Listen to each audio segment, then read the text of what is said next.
Well, that was an eventful ride. It was, but it also wasn't because they could have thrown a lot more curveballs than they did. True. Yeah, this is gonna turn into the Owen hates the two popes podcast. Um, so Before you say that, you should probably try watching it first. The problem is that the movie is perfectly fine, but God, it's such a boring choice for those categories. eventually, the thing is, now I have to. The thing I was gonna mention, just because I'll forget beforehand. I did see a tweet from Charles Okay. Gant, who does the box office analysis for like the UK.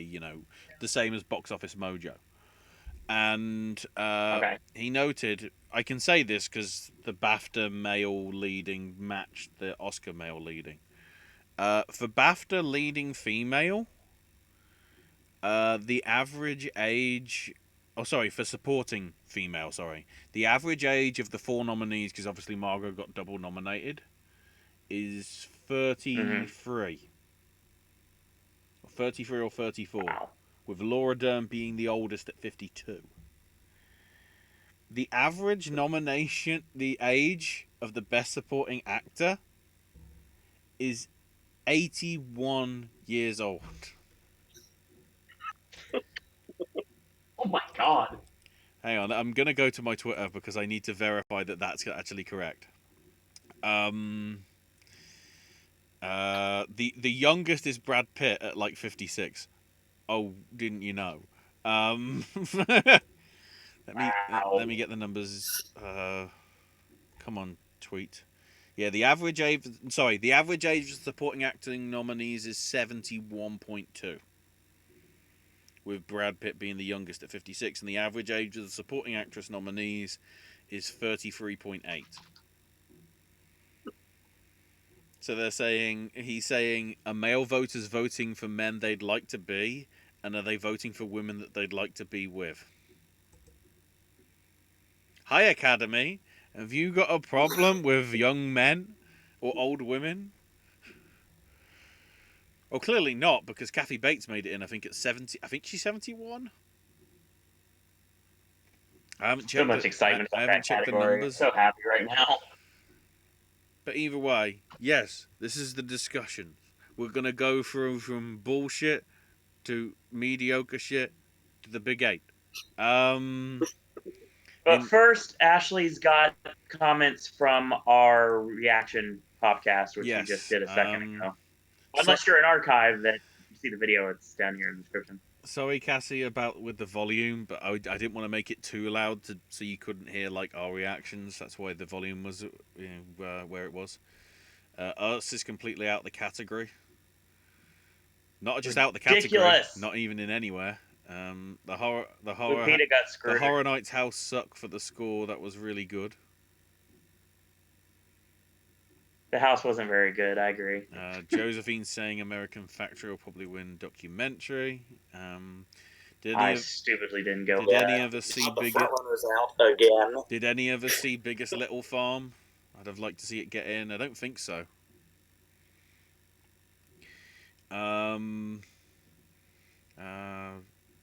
Scott and I absolutely love the movie. You need to watch it. It's amazing. My favorite animated movies from Netflix. So I'm guessing that's in relation to Klaus, which has got quite a following, which I will say. JoJo getting a lot of buds. Yeah, Klaus and I Lost My Body are on Netflix. To be fair, if you look at my predictions on the notepad that I have in front of me right now, update as we're going along is the reason why I'm typing here. Cassie missed the best. You'll notice that Cassie missed the best Frozen song. 2 in. I put Frozen 2 in here, and in parentheses at the top of the category it says Klaus. So I feel like it was in the back of my head that was going to happen, but I didn't go with it. That regardless, that slot was going to be a winter themed one. Accurate. Oh, Cassie in the actual live chat now is saying it was Klaus that she was referring to, not I Lost My Body, but they're both there anyway. And this is the one that I wanted to bring off because Goodfella Tim has said, "What would you say was the biggest snub?" And Smurfy Boy Greta has Gerwig! no. Smurfy Boy has said the point. Yes! Smurfy Boy has said the point. A24, since Lady Bird and Moonlight and everything and being the darlings from a few years ago, Uncut Gems missed. Waves missed. Yep. Farewell missed. Completely. Midsummer missed. All the big A24 films got completely ignored by the Academy. I'd say that's the biggest snub. And The Lighthouse only got the one. Yeah. I would have loved to have seen The Lighthouse show up in The Sounds, but I knew that was a long shot. At least it showed up somewhere. Yeah, I really thought they'd go more inspired on cinematography, but like I was saying before we started, it was like they really had the opportunity, but it was just kind of not that this always bothers me, but in many cases it was just kind of the same movies on a loop, when usually it feels like they're a bit more, the Academy's a bit more spread around. Yeah, there's a lot of surprises here, but really not if you really think about it, there's not really many. Yeah, Smurfy Boy saying no man in his 20s or 30s has won an acting Oscar since 1981. Wow. So what we're saying is Florence Pugh doesn't stand a chance. I'm just happy she's there. Yeah. Yeah. To be fair, no one really stands a chance at this point. Look,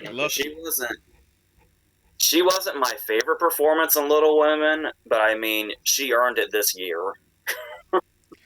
Luckily, Accurate. we can compare the BAFTAs because that's the closest with the, well, I guess, and the guilds, because I think I've got all up on the various tabs that I've got. So, in terms of the Oscars,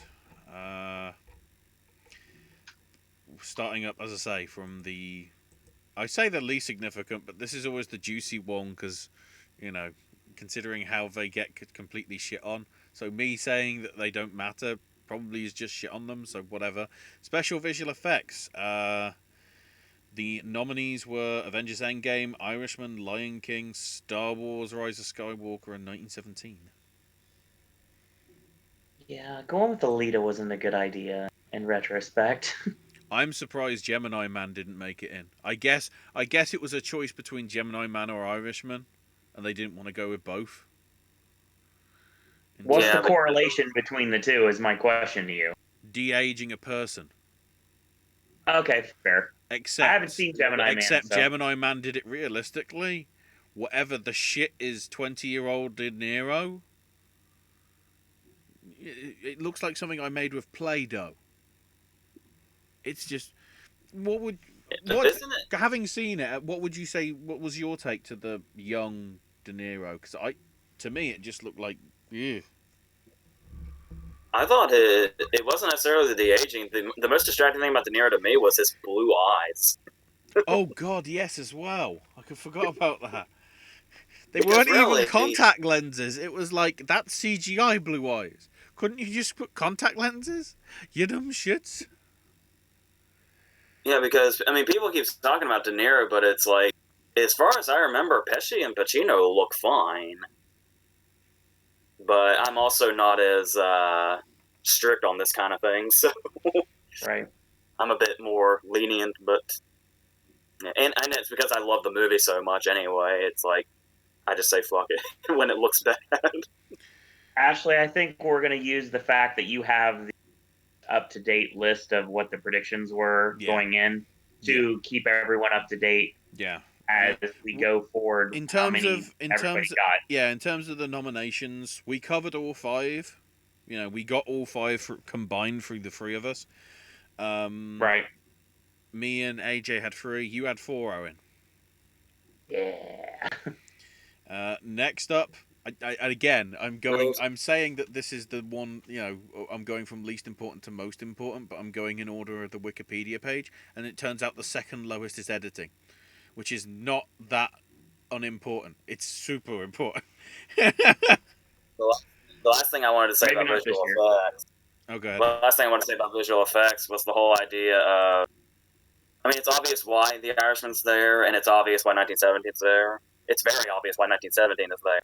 Right. But it is like, usually the stuff like Alita and Gemini Man would get in over the picture contenders. If Normally, yeah. They really stuck close to the picture contenders this year.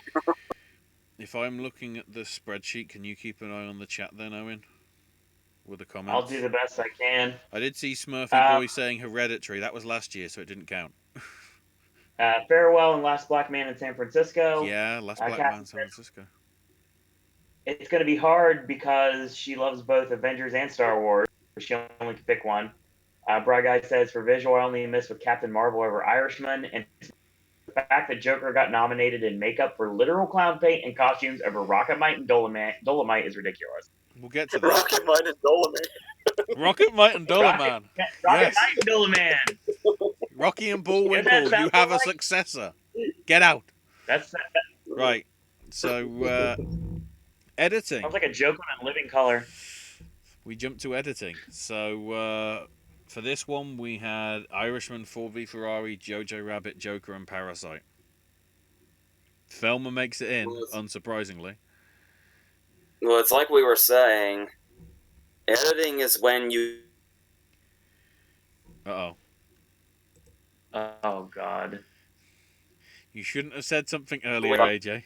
AJ, you shouldn't have said it earlier. Oh, God. There you go. You were saying before the internet decided to take your words from earlier and curse us about editing. Accurate. I knew it. This is the category. This is the category where you can really tell when they love something. Case in point, when Green Book got in here for some reason last year. But it's also, so I would say this shows how much they love Jojo Rabbit. Yeah, very much so. As if that wasn't happening already, and Watiti's DGA nomination wasn't showing that already, and Johansson.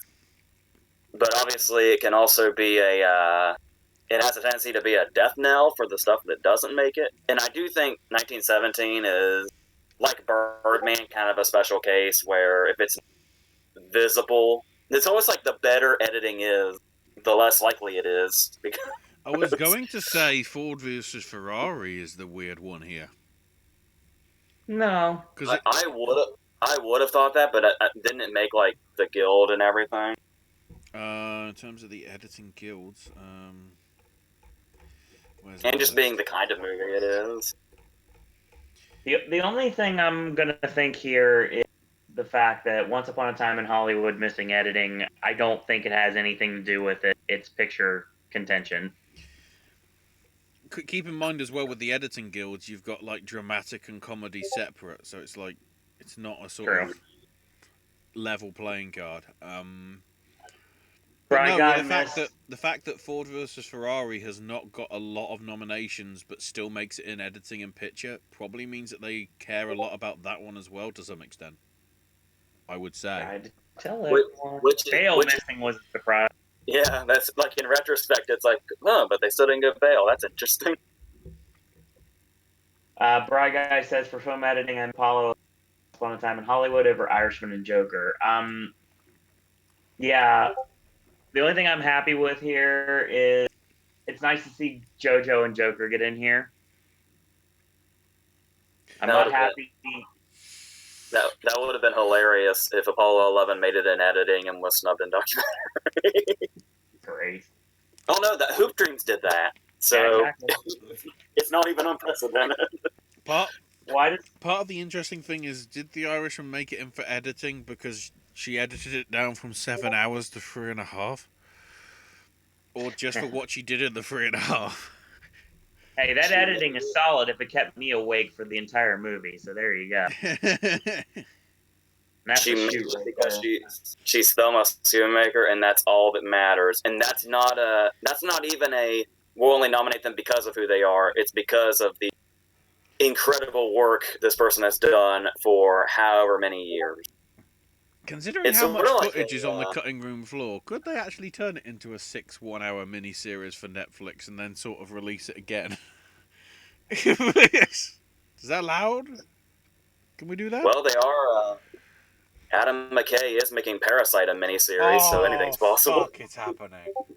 Oh. Doesn't make any sense. Oh, Why does the documentary branch always snub the frontrunner? Jane, the Roger Ebert documentary, the Mister Rogers documentary, and now Apollo 11. Says Murphy we'll Boy. get to that. Yeah, what does this say about the theory now about the lazy voting? Because Apollo 11 would have been right at the top. That is bizarre. That is really weird. By the way, on the editing front, 3 each for all of us That makes sense. across the board.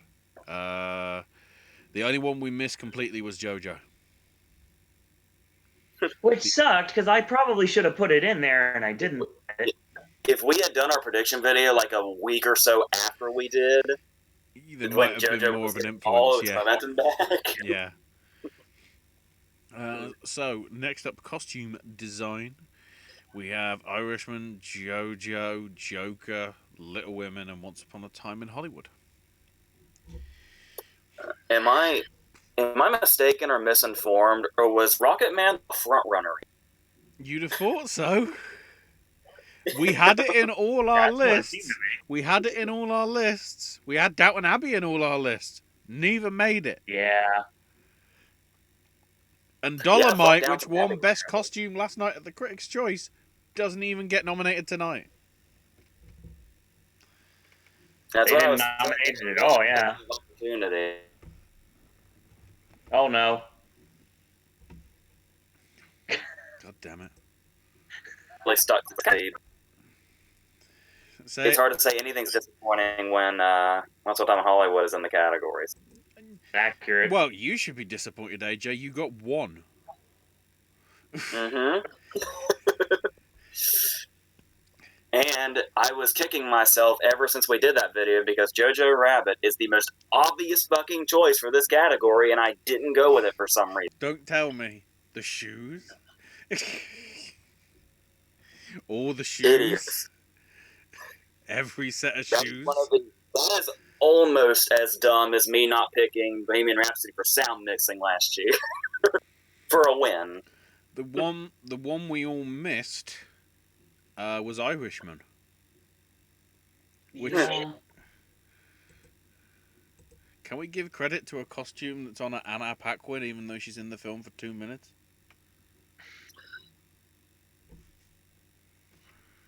Hey, at least Pacino thanked her in his ensemble speech yesterday. That's more mention than she got in the movie. Good fella Tim does concur. He says, Bright Guy says, for costume design, I missed Rocket Might.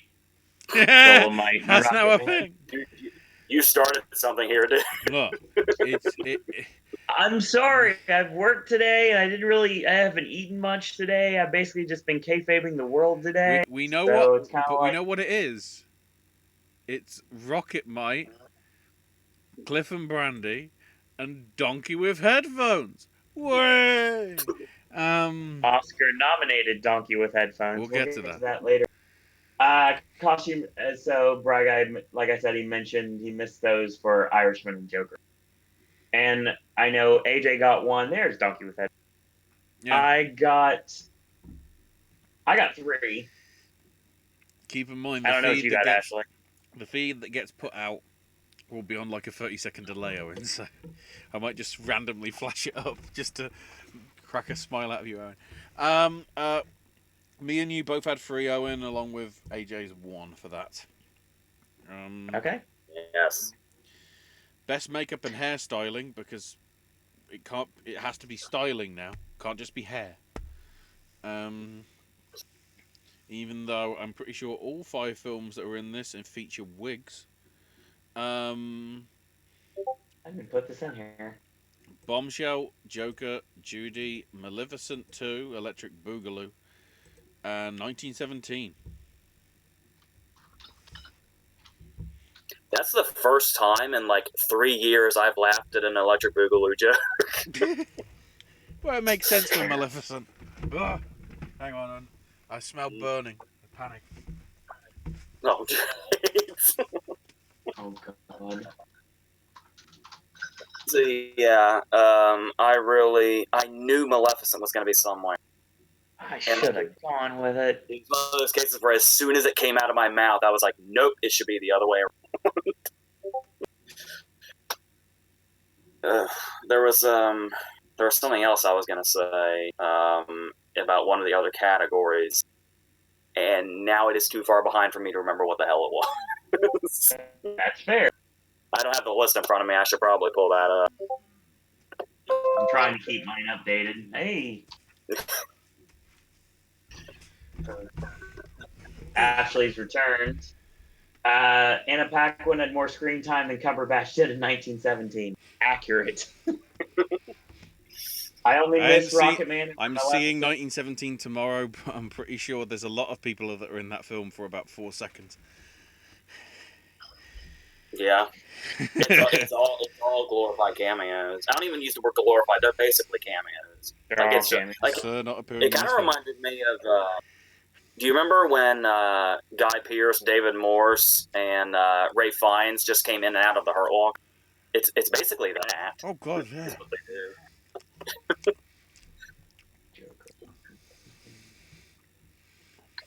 In terms of the misses, we obviously we all missed Maleficent. Yeah, that was a mistake. Don't bet against Disney in these categories. The big miss is 1917. I guess they like war wounds. Apparently. Oh, I had heard there was something about the Makeup Bake Off and how once upon a time in Hollywood, like, really sort of messed up. How's that? Uh-oh. Oh, no. Here we go again. How did it mess up, AJ? I know. Number one, I jinxed it. But I can also tell when it's fucked up because both of you freeze, and I realize I'm probably talking to nobody. Pretty much. But well, apparently once time in Hollywood fucked up at the Makeup Bake Off because they went all into Robbie and what they did with her. And then everybody was like, well, I want to know how you did the burned body for Sadie, and I want to know how you did Brad Pitt's scars. And they were like, oh, you can just watch the movie for that. What? Well, Tarantino's firing somebody this week. Tarantino's firing somebody this week. I figured a big player would be the very notable physical difference between Rick Dalton and Caleb Descartes is really interesting to me, but I guess that wasn't involved either. That was too easy. In terms of for that, oh no, we already did that. So next, cinematography. So many lost opportunities here. I just wanted to say Roger Deakins because that's obvious.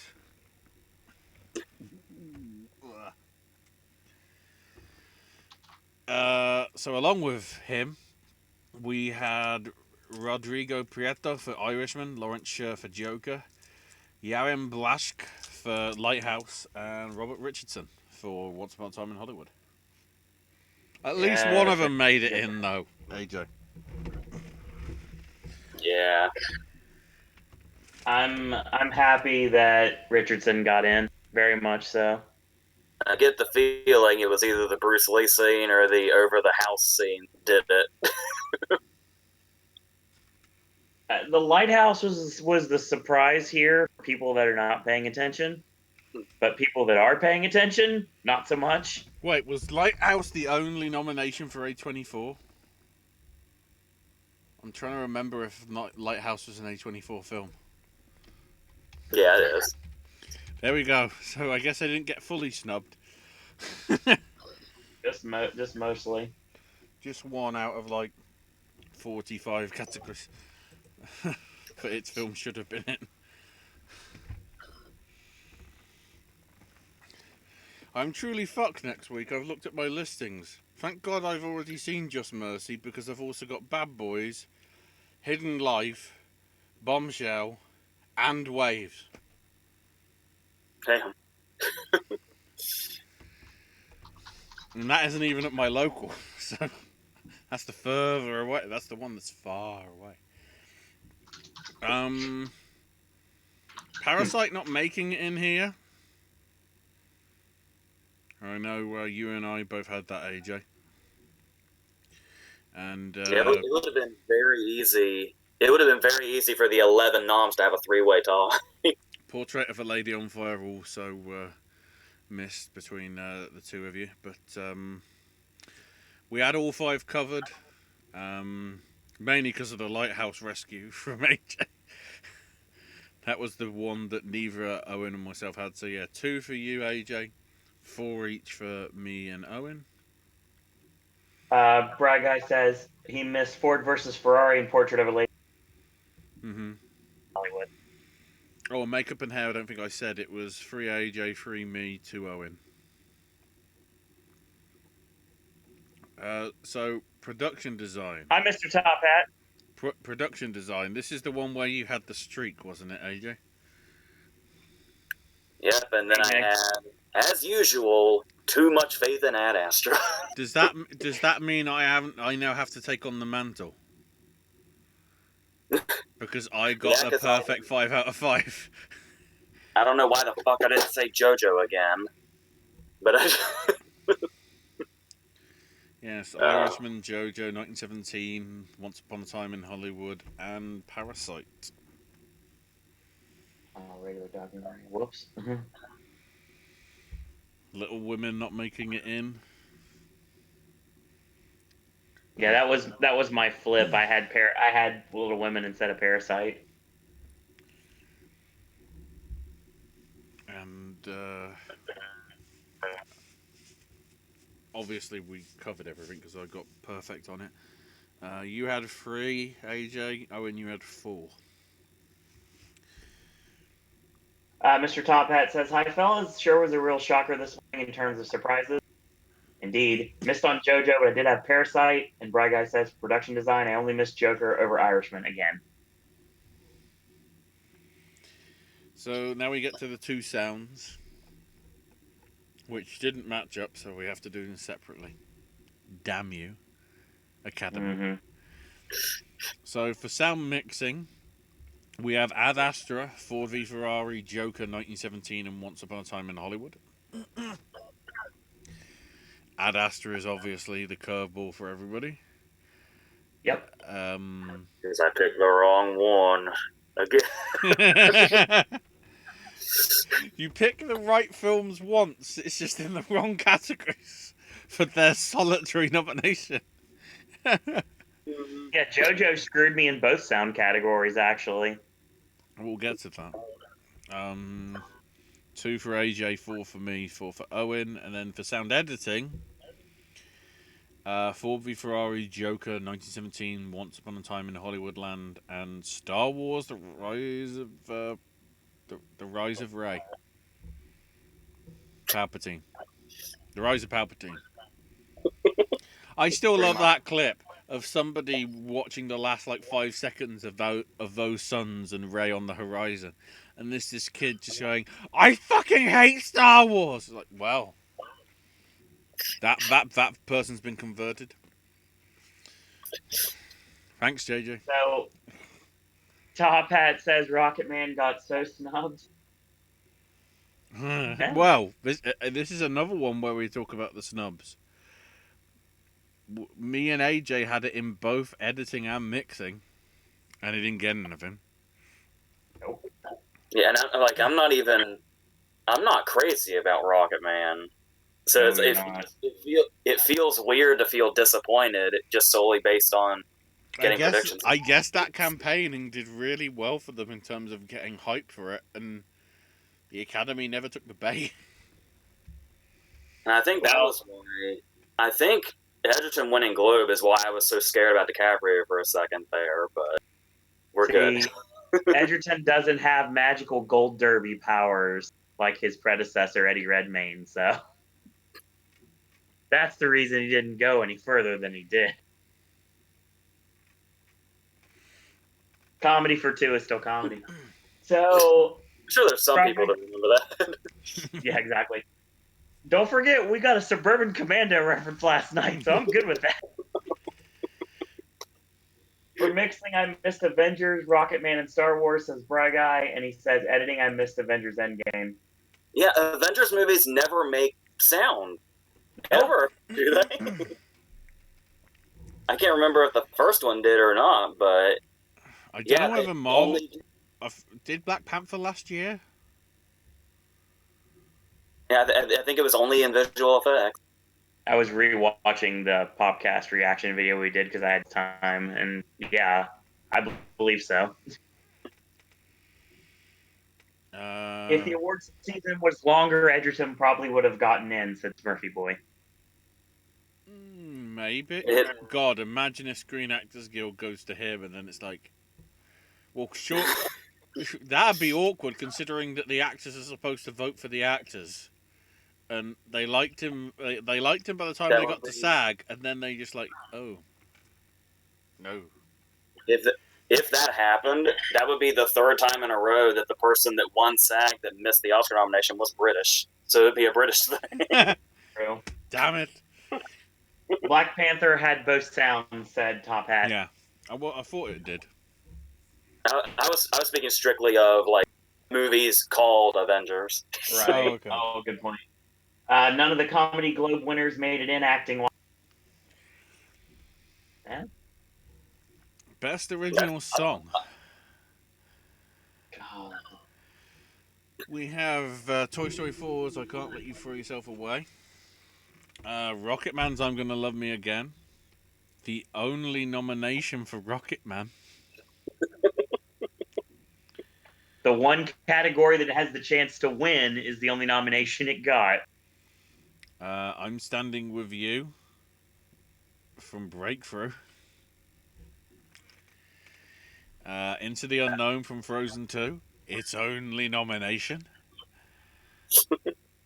And Stand Up from Harriet. They didn't get suckered in by Beyonce. Thank fucking God. I guess we've realised the mistake from Sam Smith, and to a lesser extent, even though it was a good song, Lady Gaga. They've realised maybe we should give credit to like the best song rather than who's the most famous. We'll get to that. Don't worry. Dude, I was right there with you with Wild Rose, man. So Cassie said, I went back and watched that video as soon as we were done with it, and he turned out cut off half of it. I want to go see if I missed anything. Oh, that makes sense. For original song, I missed Catchy Song from Lego Movie 2, the second part in Glasgow from Wild Rose, over I'm Standing With You and Into the Unknown. Smurfy Boy says, I told you, most actors probably don't take J-Lo seriously as an actor. Smurfy Boy, we have been saying We'll since get to August, that. Jennifer We will Lopez get to is that. not getting We it. will get to that. Keep in mind. We're going by the Wikipedia page. Go to Wikipedia. Hold on. No Beyonce, and I'll leave it at that, said Top Hat. Brian said, I did call the spirit to be snubbed as I said screw Beyonce. Yeah. Jacqueline says, perhaps A24. Josephine, God, it's been a long day. I'm sorry. Josephine, sorry about that. A24 has been scoring nods and wins since 2017 because they want to pool their resources into making quality productions rather than campaigning for awards which aren't a guaranteed win. It's true. Could be worse. There could be STX. Oh God. We don't want to talk about that. I was Have they made a good movie since- confused because over here it's being distributed by Entertainment. Oh God. It's not even STX distributed the gentleman. And not the good entertainment, the album entertainment. No, just the actual film company entertainment, which is worse. Yeah, but keep in mind, UK wise, they were the original distributors of the Lord of the Rings trilogy. I stick with what I said. We'll talk about 1917 later. But yeah, 3, 4. Oh, in terms of the sounds, it was 2, 4, 4, 2, 3, 4 for mixing and editing, respectively, from AJ, me, and Owen, in the order that we normally do it. And on song, 3 for AJ, 3 for me, 4 for Owen. Because who gives a damn about Breakthrough? So then we come to score. Okay. Hildegunde Dier for Joker, Alexander Desplat for Little Women, Randy Newman for Marriage Story, Thomas Newman for 1917, and John Williams for He's Old, Let's Give Him a Nomination because he might die. Oh, I sorry, shouldn't have gone against Williams. Star Wars: The Rise of Skywalker. My bad. I shouldn't have gone against Williams. I get that. That's my mistake. But his score should have been recognized.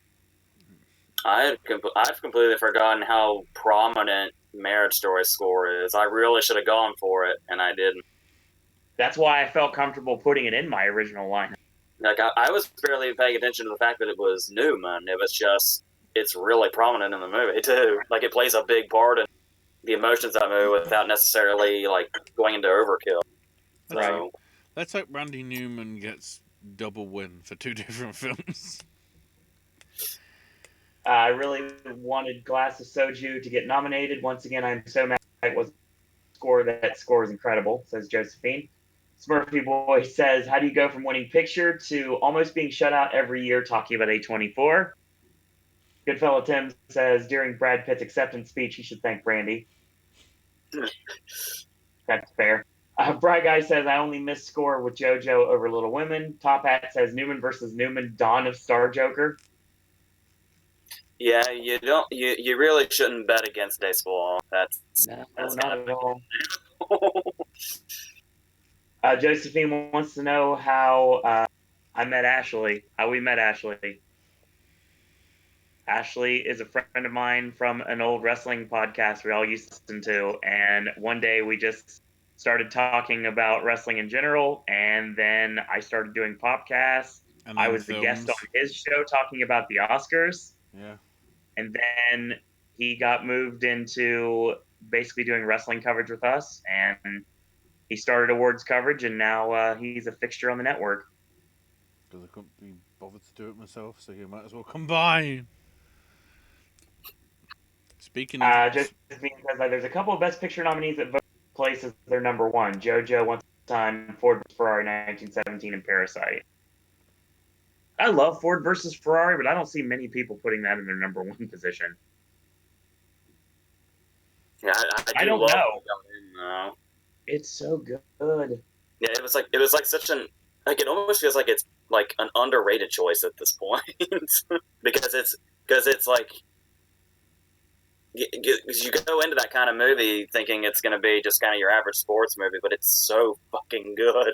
And it's great with the Dolby sound too. Oh my god, sitting in that theater by myself in the chair, comfortable listening to the sound around me. So good. In terms of that, 4 each for all of us. AJ missed on Motherless Brooklyn. I missed on JoJo. Owen missed on us. But we had all 5 covered. Once again, it was not the year to go for out there choices, apparently. No, not really. Speaking of out there choices, the usual get a drawing pin and stick it in the list. The shorts. Okay. Best animated short film. DeSera, Hair Love, Kit Ball, Memorable, and Sister. We of course need to not gloss over the fact that we literally for the award at this point.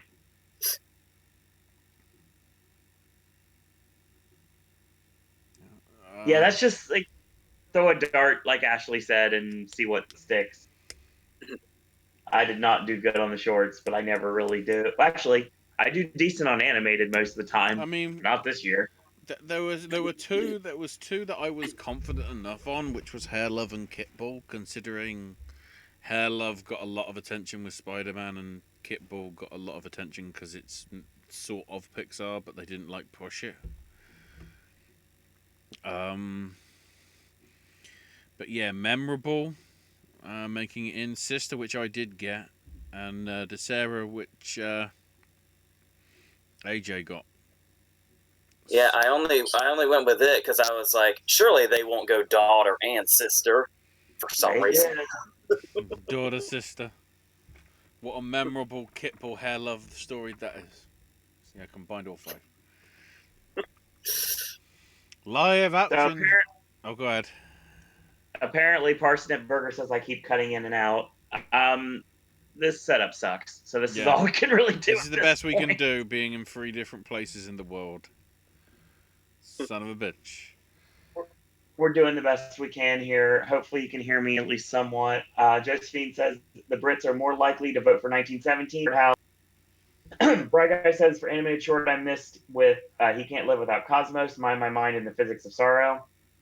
Smurfy Boy says, I see Parasite as Moonlight, the smaller movie people want to win over the bigger movies. La La Land, which is 1917, and Once Upon a Time in Hollywood. Can I at least put La La Land and Once Upon a Time in Hollywood so I'd feel better about it? I mean, given the setting, it would make sense. Yeah, no lie. I tend to guess on the shorts and documentaries on the foreign of the categories I just don't care about, says Cassie. They're hardest to predict most of the time, honestly. There's not really a strategy, so you just kind of have to. AJ or Ashley, did you see an article by conservative selection of nominees? Where's the thing about the article? Academy There's an delivers article that Josephine was talking about. broadly conservative selection of nominees. I haven't seen that article yet. Why are we saying conservative? Oh, because it was all white men, or white women, or not white women, or not women at all. Is that how it's conservative? I don't know. Sure. The most important thing, though, is what comes next. Because you know who did get nominated? A donkey with fucking headphones. Because, yes, live action short film. We got Brotherhood. We got The Neighbor's Window. We got Saria. We've got a sister. 2 sisters. And Nefta Football Club. The exclusion of Miller and Son is surprising. That is what it was called, wasn't it? Which one? The one about the the whole trans thing or whatever. I can't remember what that one was. I don't want to say too much because I'm not quite sure exactly what the thing was, but I remember it being along those lines. I can't remember what the plot was. I can't remember which one that was. I'm finally caught up. I know you had Little Hands, Miller and Son, and Refugee in your list that missed. AJ. I missed on Christmas Gift.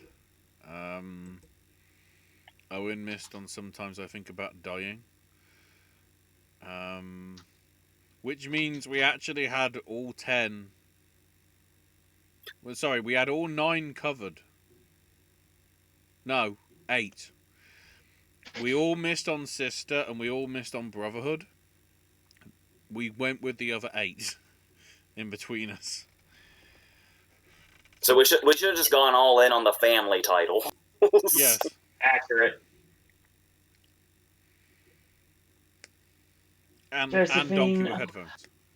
Yeah. I'll say it. Josephine says Moonlight winning Best Picture senior year. That never happened. Don't let anybody tell you otherwise. No, it definitely happened. No. And the ceremony was better off for it. Wrong. I'm afraid so. Conservative in the sense of small. There we go. Is that what they mean? Top Hat said, Strangely did really well in the shorts. Fry Guy says, for live action short, I miss Miller and Son, Refugee and Son. Parsnip Burger says, is not political conservative. Yeah. Sister and a sister. Smurfy Boy says, Greta isn't the only woman who directed people advocating for Lulu Wang or Marielle Heller. If you go back to August, I had Heller in my original lineup. Tribeca put out a very interesting tweet saying, here's all the films that are directed by women this year. None of them made it in. I mean, obviously, like the big ones, missing like Farewell and Little Women, but I think For Sama is co-directed by a woman. Oh, Honey Boy. Which are laid on fire is, isn't it? Yeah. I'm trying to see if I can find the tweet. Sorry, Real the series quick of while you're looking tweets. for The series of tweets. that. Bry Guy says documentary short I Miss Fire in Paradise. Ghost of Sugarland and the Nightcrawler for Bry Guy again. Josephine says Netflix dominated Disney as far as nods go. Do you think this highlights the bias within the Academy starting to decrease? Yeah. Yeah, for sure. Roma was starting it last year. So here's the thread. Noteworthy films made by female directors from this year: Advocate, American Factory, Aniara, Atlantics, Beautiful Day in the Neighborhood, Birds of Passage, The Body Remembers When the World Broke Open. That's a title. Booksmart, Chambermaid, Clemency, The Edge of Democracy, The Farewell for Sama, The Great Hack, Harriet, High Life, Homecoming, Honey Boy, Honeyland, Hustlers, Knock Down the House, Little Women, Little Woods, The Nightingale, One Child Nation, Portrait of a Lady on Fire, Queen and Slim, Rafiki, The Souvenir, The Third Wife, Too Late to Die Young, Touch Me Not, and Vadna by Agnes. Oh, sorry, Vada by Agnes. Yeah, I saw High Life, and I still forgot Claire Denis had a movie this year. And Josephine just asked about High Life, Atlantics, and The Souvenir, mentioning they were all directed by women, and also mentioned that she watched The Souvenir last night. Did any of you see it? I almost did, and then I didn't get around to it. It was only in my art house cinema. I know it's available like on demand. I'm just waiting for it to just get a little bit cheaper to catch up with it, because it did get nominated at the British Independent Film Awards, which I think for Sama won, and I think 3 of those 5 were directed by or co-directed by women, which goes to show you how BAFTA just went all men and the Academy went with all men, because lol. Welcome back, guys.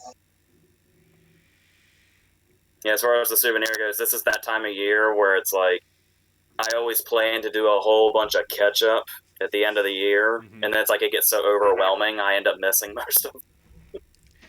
Well, considering how we've wrote it up, are you gonna have to catch up on Nefta Football Club just for Donkey with Headphones?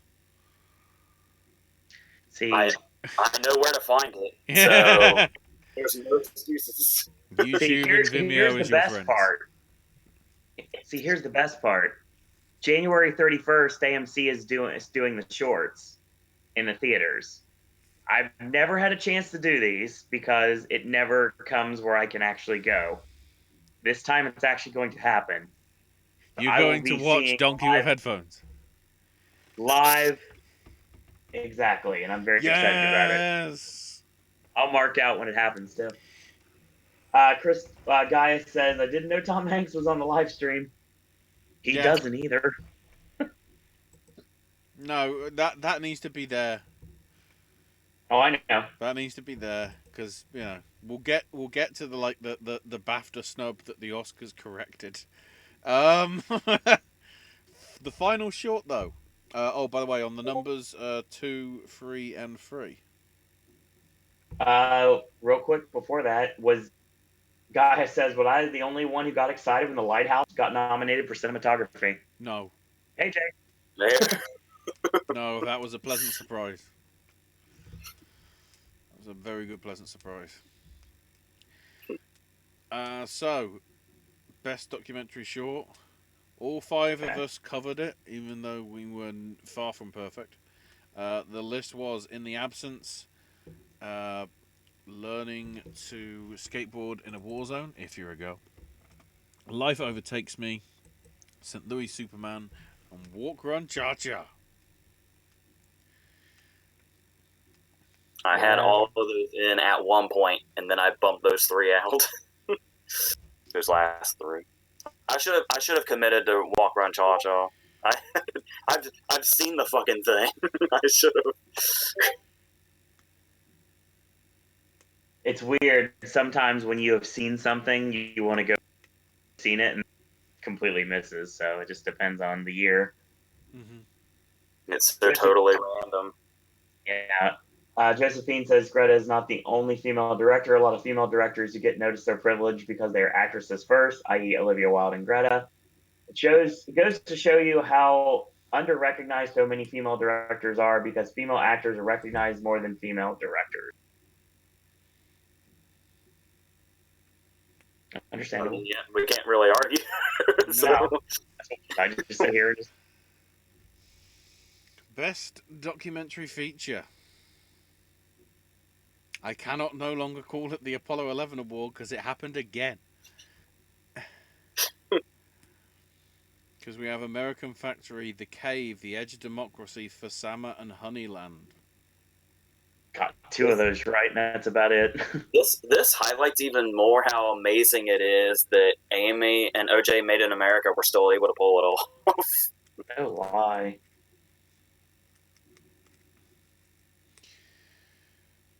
One Child Nation not making it in, which we had across one. all three of us as well. Mm-hmm. How many of those are Netflix? I know American Factory is.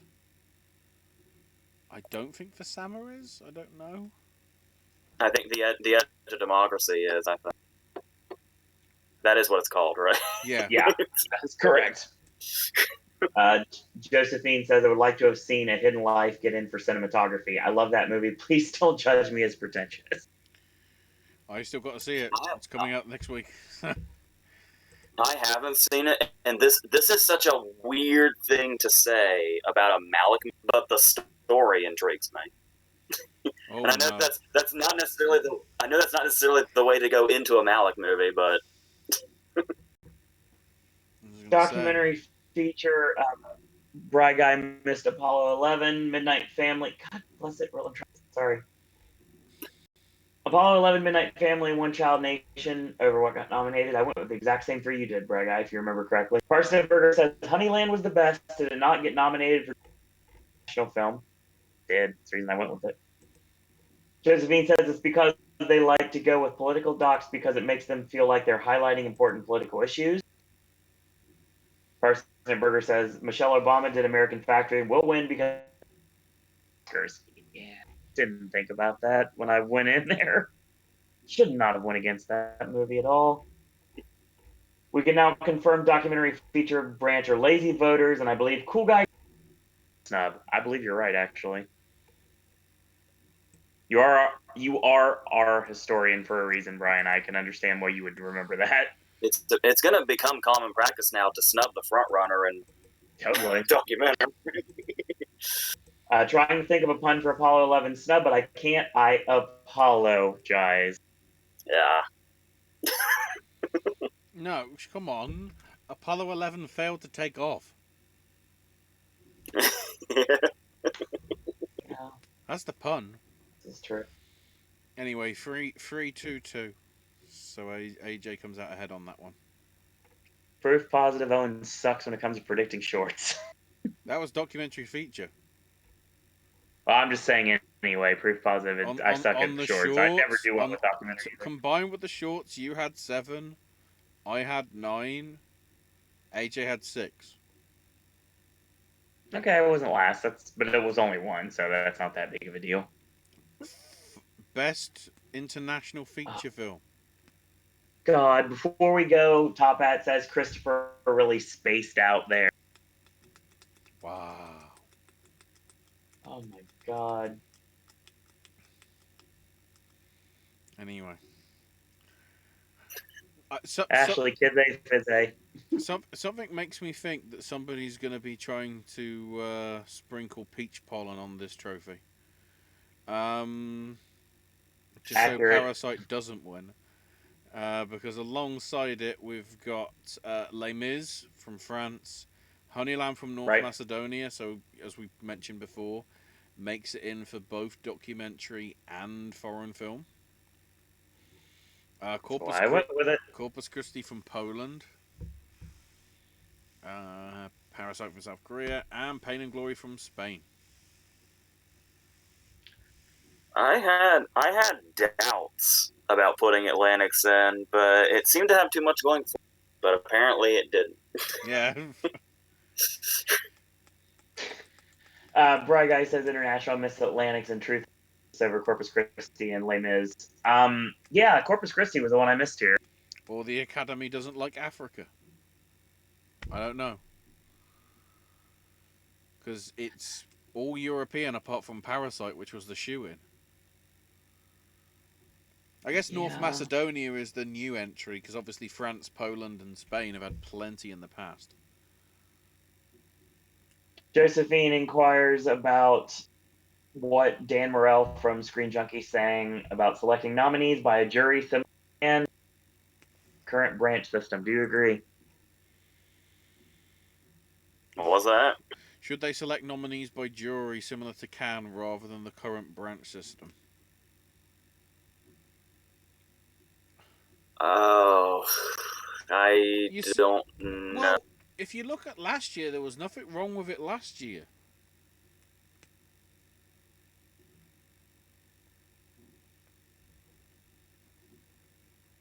You know, it's...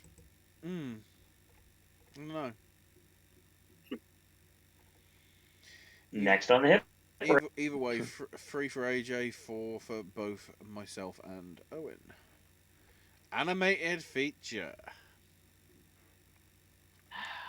Should have gone with this. Good job, AJ. How to Train Your Dragon 3. I Lost My Body 1. Klaus 1. Missing Link 1. Toy Story 4. Fuck You, Frozen 2. Da ba da ba da ba da. Oh, AJ, here you go. You'll appreciate this. Bry Guy says in chat, after many struggles with missing a lot, I give a high five to AJ because I got a perfect for best animated feature. Oh, double all round. I didn't think that there was going to be a split on the vote when it came to the nominations. I thought the split was going to come when we actually got to the thing, which may have given Missing Link the chance. Once again how much they really don't like Frozen 2. I guess they don't like middling stuff. I was going to say, but the interesting thing is, I saw somebody, I don't know if it was in one of the previous YouTube chats or somewhere on Twitter, saying Frozen 2 was the best adult animated movie I've ever seen. Which I'm thinking off the top of my head, well, normally the Academy like adult animations, so clearly they don't think it's an adult animation in that case. Nope. Let's see, we've got chats to go through here. Parsnip was talking about what Josephine was saying about Screen Junkies, talking about them having a hidden agenda on that channel to push comic book and superhero films as real contenders for awards. Mm-hmm. Academy can be financially discriminatory. That's why A24 got. Well, to be fair, did they actually, as previously mentioned, did they sort of campaign properly? Top Hat says, "Oh, hello, Klaus. How do you do?" I didn't go with it, AJ. I wanted to when I saw that message, and I was like, I could go with the voice right there, but I'm like, nope, it's a hello, not hi, so we're good to go. A24 had often gotten awards in the past, says Parsnip Burger. Josephine wants I lost my body to win. I'm sick of Disney winning. Their track record isn't as great as people think it is. Yeah, it kind of is. You might be thinking of the short. Shorts is what I'm referring to for the most part, but yeah. Academy members are probably parents who are sick of their kids singing the soundtrack in the car. That's my theory why it got snubbed. No, that would be right if it was the first film. It tells you a lot. People are still singing "Let It Go" now. They're not singing any of the new songs. Because "Let It Go" is still an iconic song, and everything in Frozen 2 will be long forgotten after the year is over. Oh wait, that almost already happened. I'm guessing you all heard that Sandler got famous for playing the music on the set of Uncut Gems whenever Idina Menzel was on set. That's amazing. Another reason I love Adam Sandler.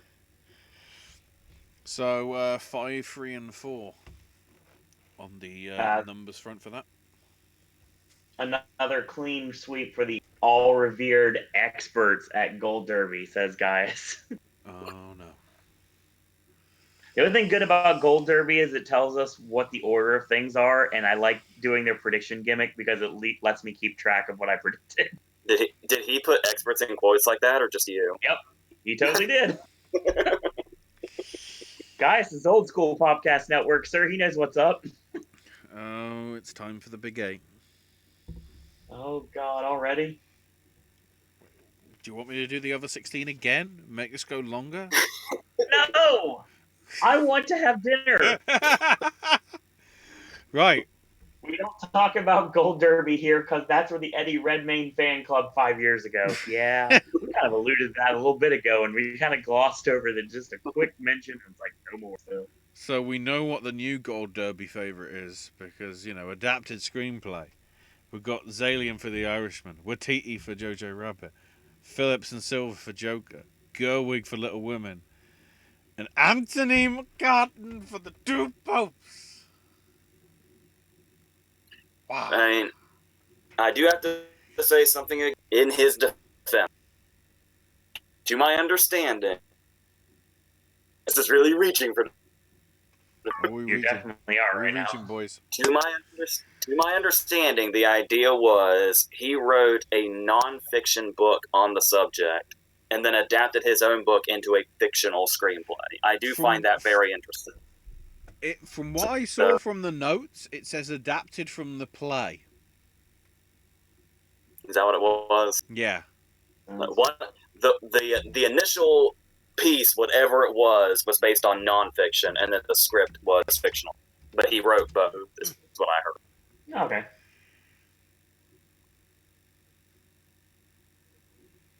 Yeah, it makes perfect sense that that's a play. By the way. Yeah, we'll get to that in a minute. Again, none of us went for Two Popes. It just seemed too boring and obvious. But sometimes I guess we should think boring and obvious. Yeah, not in a good way sometimes. Written by him, adapted from his play The Pope. So that's a lie. The film adaptation added another pope in. What's that all about? Jeez. Parsnip Burger says, what shocks me is everyone's so surprised today, Jay. Thank you. Josephine says it would have been funny if the play Adam Sandler's daughter did. Yeah, probably. A tad on the nose, but yeah. I mean, you're very much on the nose regardless, but still. If only it could have been right. Cassie says, nope, I want close to win. Parsnip Burger says, always watch the videos from Gold Derby. He loves Todd. There's only one Todd for me. His name is In the Shadows. Brad Guy says, for adapted. Exactly. Brad Guy, for comedy for one, is still comedy. For adapted, I only miss with Dark Waters over Joker. He was on the ship with you, AJ. You both didn't go down alone, so there you go. Who's going to thank Tom O'Neill in their Oscar speech? Everyone. Josephine says, did any of you guys watch The Young Pope on HBO? What do you think is better, the Two Popes or The Young Pope? I only saw the first episode, so. Yeah, it's on HBO, so I don't know whether I can get it cheap yet. It might. Normally, the HBO does go cheap from time to time on Amazon and things like that, so.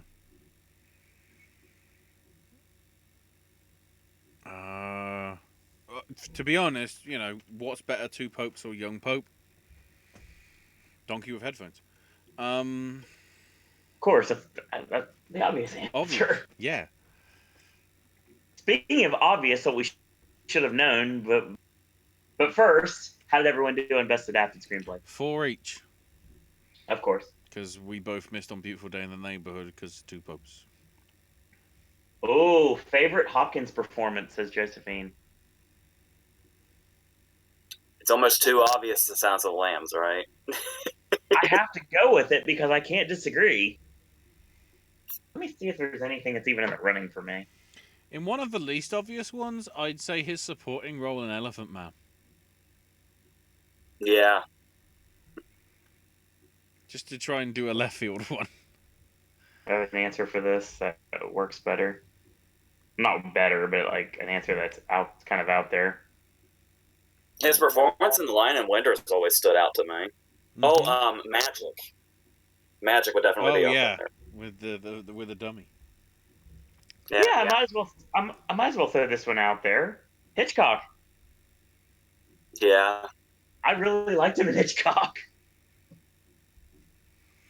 yeah. Because that's one of those performances that probably shouldn't have worked, but and I know people aren't crazy about that movie, but I kind of Right.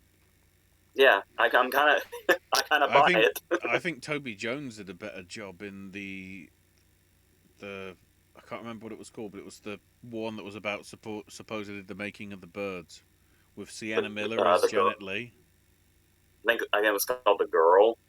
something like that. Yeah, Yeah, with The Girl and with Infamous, Toby Jones is always getting the yeah. in the shadow. Bright Guy missed Farewell over 1917. Okay. Who's going to win in a fight? Olaf or Donkey with headphones? Donkey with headphones can probably go through a lot of things. Olaf melts. I don't know. Olaf's the devil, so he has fire on his hands, so he's good. I was gonna say, as far as I know, Olaf is indestructible at this point. Accurate. No. Parsnip Burger says remains of the day. Have you guys seen Meet Joe Black? Oh, that's another good performance. Yeah. Yeah. I like the scene where Hopkins breaks down to Kissinger near the fireplace. Guys, anyone seen When Eight Bells Toll? I don't think so. Off the top of my head, it doesn't ring a bell. Wee! I only just realised I did a pun. It's a joke. Next, please. Original screenplay. Yes. Rian Johnson for Knives Out. Noah Baumbach for Marriage Story. 1917 from Sam Mendes and Christy Wilson Cairns. Tarantino for Once Upon a Time in Hollywood. And Jim Won Han and Junho Bong for Parasite. I know why 1917 got in. I don't want it here, but literally and figuratively, all it is directional dialogue and back and forth discussion. So I see why it's here. I genuinely like Andrew Scott's dialogue. Is the conspiracy theory that it's a woman co-writing it with Mendes? It's like, look, we're diverse. There's a woman. Okay. Even though it's, I've heard good things about the script. Well, screenplay, whatever you want to call it. Let's see. Top Hat says it's really farewell. Dead. Yeah. AJ tried. AJ really tried Farewell to is research DOA. farewell in these predictions. But It's just interesting though that it really was. It shouldn't be this way, but it really was all along between it and Parasite. It was going to be one or the other thing. yeah. And it's so bizarre that the farewell got shut out entirely. Like Yeah. not even one thing. Josephine wanted to mention that Bong Joon Ho's girlfriend, who eventually became his wife, got him a math tutoring job. He was fired because he was terrible at math. We have a kinship now, apparently.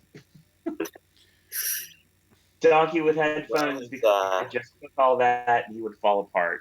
Wait, if they got fired for Told you, teaching Olaf's the devil. It's not possible. if he got fired for teaching math badly, did like the cleaner's daughter unknowingly come in and take the role instead? In which case, that's weird inspiration. Kenny Omega? Yeah, I was gonna say he's all about fake tutors apparently. So. Very much accurate right there. Supporting actress. Yeah. We have Close. 71. 100% guarantee right there. We have ScarJo for Jojo Rabbit. First ever nomination. Margot Robbie for Bombshell. Her 59,000th ever nomination because they really like her. Laura Dern for Marriage Story. And then at both ends of the spectrum, the 24-year-old Florence Pugh for Little Women and the 71-year-old Kathy Bates or Richard Jewell. So here's the thing. I very much appreciate AJ being the push that I needed to choose Helen Kushnick in this lineup.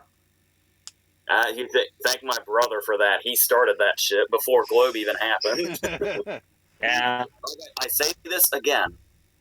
He told me that Kathy Bates would get in when he saw a TV spot. Yeah, that's great. Bry Guy missed Jennifer Lopez over Robbie. Josephine said Andrew Scott is the same birthday as Carrie Fisher, 21st of October. Of course, all great things happen on the 21st. Everyone knows when I say that.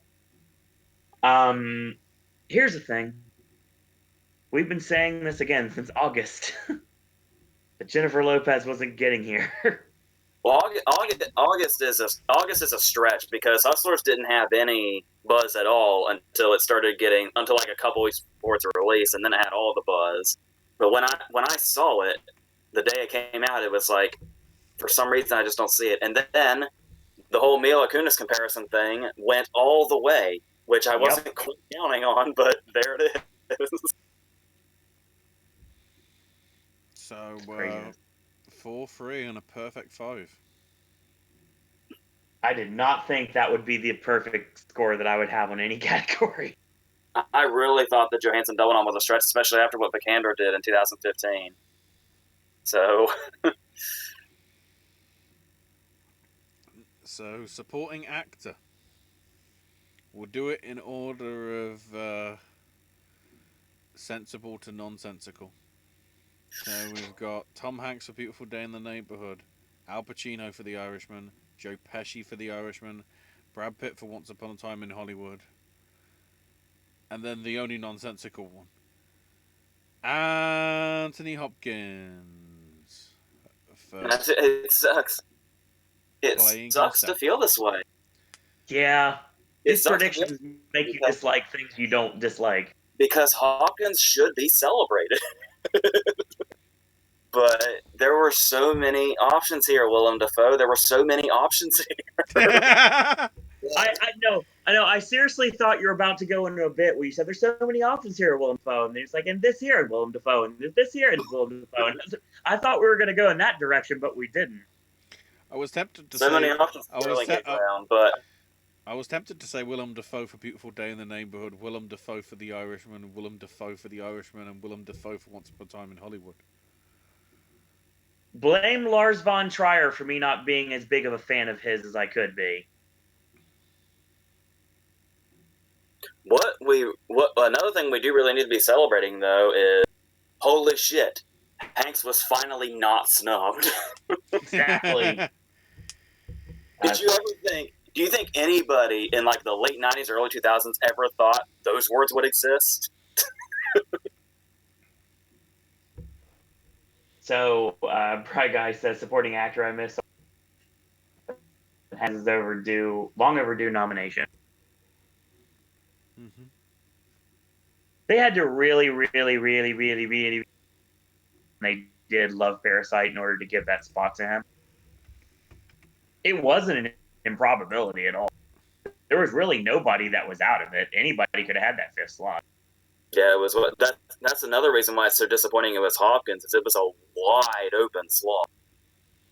But thank you for joining us, Mr. Top Hat. Hopefully, you can catch the rest of the archive. Oh God, Josephine says, "I would love it if Song Kang-ho, Bo, Aquafina, among others, joined a club and sabotaged the Oscars. Revenge of the Snubs." What is it like? Like the NWO or? Just imagine if it like won everything at the Screen Actors Guild, and supposedly they're the people that voted for the Oscars. So like, Christopher just asked if Anthony Hopkins was even awake in the two popes. He was in that. I swear that one scene where he's eating the stuff is just him getting his ASMR kicks for his YouTube channel or something. Like fucking hell. Josephine, I'm gonna take AJ out before he starts pulling a Robin Quivers and laughing himself to death. I'm gonna go with There's a dated reference for you guys. Anyway, that ASMR reference is really funny. I'm sorry. you're not wrong. Josephine wants to know, even though I've pretty much buried the lead on this one, did you guys see Richard Jewell? Oh yeah. Hasn't There's come a out. review on this network right now. Hasn't come out I here, think so I haven't. Your favorite Bates performance? Kathy Bates, I assume. Yeah, of Yeah. course. Once again, as we just said, the psycho role that they won an Oscar for is the obvious one. So, and those were back-to-back years, by the way. Oh my god, I feel like there's an obvious answer. For me, there is, but I want to know what yours is. It is very obvious, but I do love her in Titanic a lot. Fair. Especially when they're on like the lifeboat.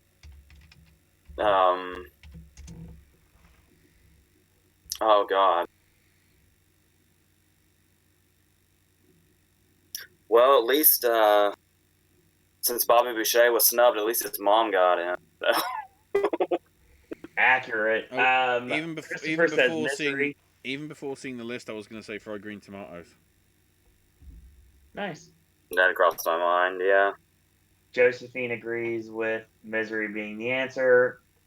About Schmidt, Oscar nominated for about 15 seconds. Yeah, the only line of hers I remember is "Drink your fucking milk and shut the fuck up." I keep forgetting as well. She was in Waterboy. Of course. As Sandler's mum. It's like, yee. Josephine loves the cameo in Rat Race. It's hilarious. Yeah. Uncredited, so I don't know whether we can count it. And since I've already alluded to it anyway, everybody that knows me knows the answer to this. My answer is Helen Kushnick in The Late Shift, HBO television movie about Leno and Letterman battle for Carson's Tonight Show. To be honest as well, she's done a pretty good job in American Horror Story on TV for the last number of years. That's what I've been told. I think the best part about her part in Rat Race is when you can already see the darkness in her when she says, "Well, I'm not talking to you, am I?" And then it just gets darker and darker. I never realised she'd actually directed 5 episodes of 6 Feet Under. You want me to be honest with you guys? You know what I really would like to see at this point? I want to see Kathy Bates in a Coen Brothers script. I was just getting ready to say, was there not like a failed pilot for Fargo? She directed the failed Fargo pilot from like the 90s. Didn't she also play Marge, or am I thinking of somebody else? Unsold TV pilot Fargo 2003, not 90s. The power of live broadcast, ladies and gentlemen. I can't remember. Every single time. I may just be remembering her involvement in it, and that's why I'm thinking that. But Bra Guy says, I missed Aquafina over Cynthia Erivo. I don't know why Erivo got in here. I almost made that mistake, and then I didn't. She made it in because she's the token black person. They picked the wrong one! If you want to go there. Well, no, let's go there because that's next. AJ got the perfect 5. It's Harriet Tubman, which makes perfect sense to get in here. I get that. That's fine. I understand why it's there. I understand why the song's nominated. I get that. But I really think, and I'll be saying this forever, the performance that Lupita Nyong'o put out in Us, I think, should have been recognized a lot more than it has been this season. I think most people, she has a shitload of critic wins. Like, she has about as many critic wins this year as Toni Collette did last year, and that is a shitload. I would have liked to see, obviously this will never happen because obviously they guard these things like with their lives, but when it comes down to it, I'd love to see what the actual numbers were for who voted what when it came to actress, because I honestly think Lupita is probably a lot higher in the actual lineup than people think she is. My big question is why Erivo isn't in BAFTA. I get Jussie Buckley's in there, and I'm pleased for that and everything. But, you know, Bombshell I've heard mixed reviews of. I haven't heard glowing sort of praise for that. It's a So solid performance for sure. The acting performances are solid. It's the filmmaking behind it that's kind of the more uninspired thing. yeah. Right. Oh look, speaking of that, Renee Zellweger for Judy. Um, Yeah. Shock surprise. average film, but it's gonna win everything because lol. Parsnip Burger says there was 3 seasons for a Fargo show. Yeah, there's a video series that exists on this network. Four is coming in April, starring Chris Rock and many others. You mean Saw director Chris Rock? Saw producer Chris Rock. Yeah, Fair. get it right. Josephine says, I completely agree. I liked Lupita's performance the best. This is a weak year for actress and supporting actress. We'll see. No, no way. Supporting actress got a lot stronger there at the last minute. Towards the very end, absolutely. There's some great stuff in that category now. I agree. No way Lupita was getting in. I'm sorry, it was never happening. No actor got in for Get Out either. And Josephine just correctly responds to Parsnip Burger. No, actually, Daniel Kaluuya got in. What the fuck?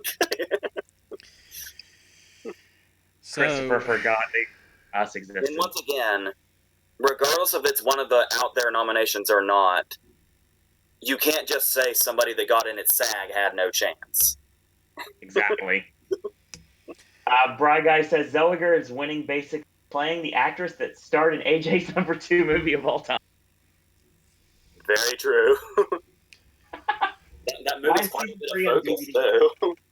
Yeah. Parsnip Burger wants to know why season 3 is only on DVD, on Blu-ray, on Fargo. I don't know. I don't know why. There's a lot of stuff that does that, and I don't know what the deal is. Well, let's move on to our next category. actor. Banderas for Pain and Glory, DiCaprio for Once Upon a Time in Hollywood, Driver for Marriage Story, Phoenix for Joker, and Jonathan Pryce for The Two Popes. The two things out of this, Taron's campaigning got fucking nowhere, and 2, you get what you fucking deserve. And SNL actors don't matter, apparently. Yeah, there's much as I desperately wanted the Sandler thing, it became clear early that probably wasn't going to be the case, but there's still some things here I'm happy about. Like, I haven't watched Pain and Glory yet because it doesn't come out till the 21st, but this being Banderas' first nomination, I feel like it's kind of a long time coming. Mm-hmm.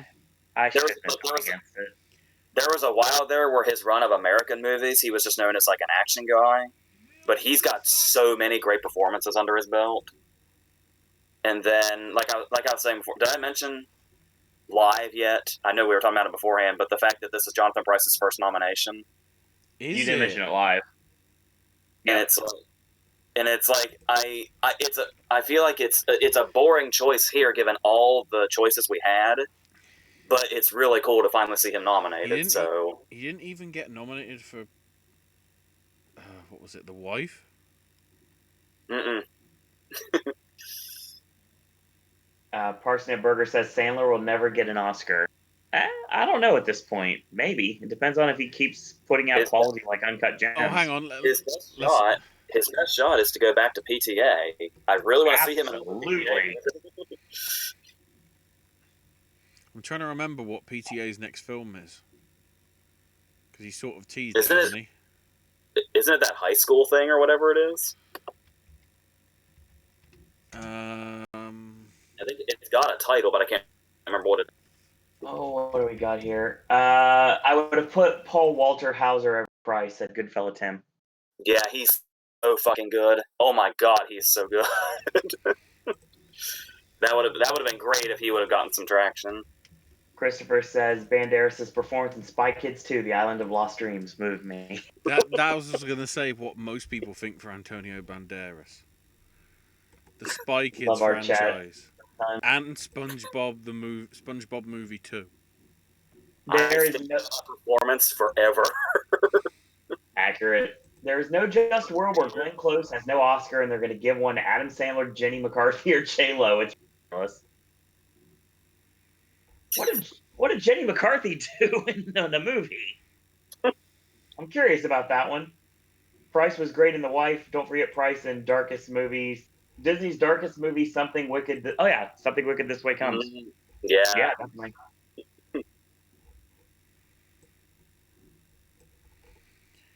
I'm trying to. Where is it? I love the fact as So well that because it was a part of the review that he did for Uncut Gems, Mark Kermo did over here. The reaction that Paul Thomas Anderson got when after making Magnolia, saying I'm making a comedy with Adam Sandler, and people thought he was joking. So he was like, "No, I'm making a comedy with." And then when people actually saw it, they actually liked it.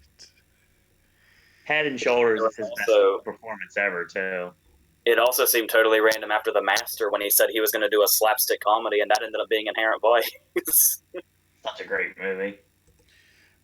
My only concern for Adam Sandler is, of course, you know, there's no official confirmation date as yet, but I'm pretty sure they've already confirmed they are doing a Murder Mystery 2.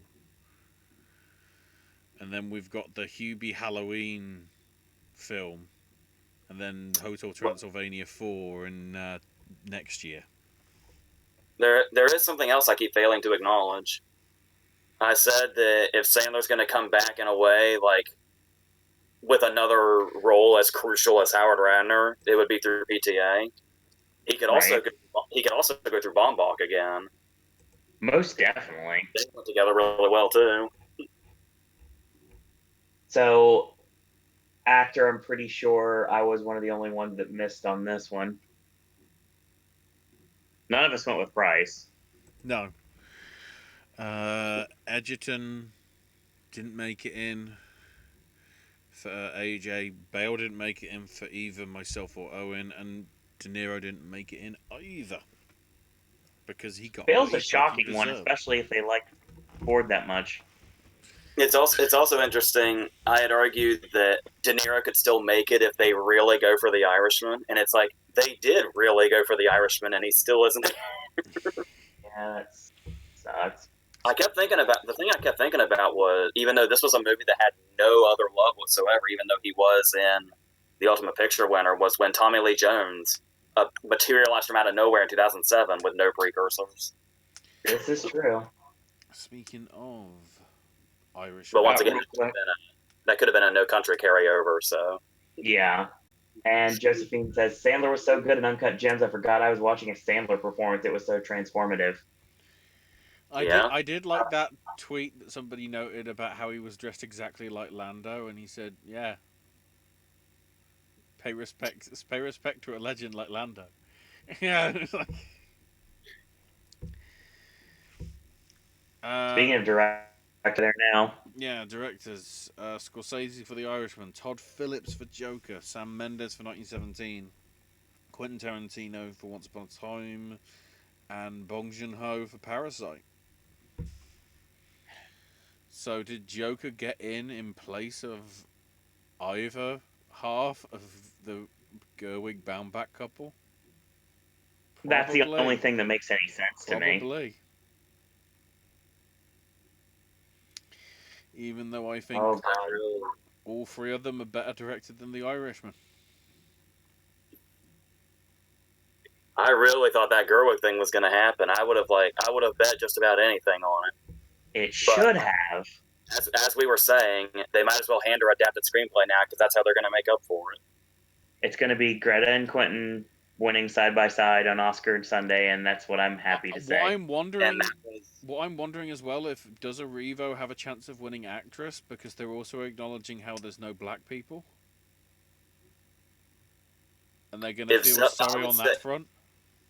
I would say Zellweger has to lose SAG for anything to start. Yeah, I would say that would be a possibility if Zellweger wasn't as ahead as she is. But she's like way up there. The sad thing is, of course, because it's a BBC film, she's probably got BAFTA locked anyway. So there was even a possibility. A lot of people were saying, I was reading a lot of people's predictions and everything talking about Saoirse Ronan missing, but she didn't. So I think that was people taking Little Women's SAG snub the wrong way, because that once we were talking about, there's always the movie at SAG that's too late to get in, and that's really all that had to have happened with Little Women, because that was so like we were saying, that probably could have been Pugh's first mention if it had been in time. totally, I 100% agree with that one. Let's see. I thought Irishman was Brett not going big for it, says Brian. Sandler sickens me. I don't care if he was any good. He's like Cage or Will Smith. The negatives outweigh any positives. Wow. Hey, you I shut like your everybody you just mentioned. Cage. What'd you say, AJ? Said you shut your fucking mouth about Nicolas Cage. Name with John Travolta and Will Smith. Well, no. Will Smith made Aladdin. John Travolta made. I was going to say The Fanatic, but that's weirdly watchable. The other one, that's like the NASCAR one, that I can't remember. Well, something paint or Yeah, something. Trading Paint. I think something like that. Hey, now. Tommy Lee Jones should have got in for 3 Burials in the same year as Valley of Allah. So good in that movie. Yeah, he should have gotten. He could have gotten a director nomination too. He's an incredible director, but he's only directed like 2 movies, and they're both amazing. The Holmesman, I do not recommend The Holmesman enough. He's so good at directing. He needs to do it more. Christopher says, I keep thinking Baumbach was going to pull an Abramson.